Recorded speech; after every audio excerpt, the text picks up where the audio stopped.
বোঝা যায় প্রয়োজনীয় গোপন কথা ব্যক্তি ইন্তেকালের পরে বলা জায়েজ আছে।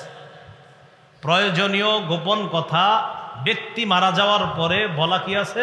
জায়েজ আছে। কখন জায়েজ?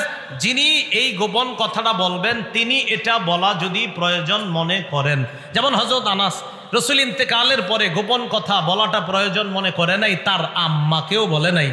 ফাতেমা রাদিয়াল্লাহু তাআলা আনহা গোপন কথাটা বলার প্রয়োজনীয়তা মনে করেছে, তাই আম্মাজান আয়েশা সিদ্দিকাকে বলে দিয়েছে। তাহলে কয়েকটা বিষয় আমরা ক্লিয়ার হলাম।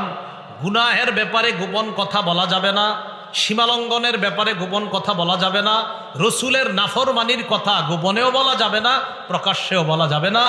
হ্যাঁ, তাকওয়ার কথা, পুণ্যের কথা গোপনে বলা যাবে। যদি তিনজন একসাথে কোথাও থাকি, সেখানে দুইজনে গোপনে কথা না বলা। কেন বলেন তো? তৃতীয় জন কষ্ট পেতে পারে। তিনের বেশি থাকলে সেখানে গোপনে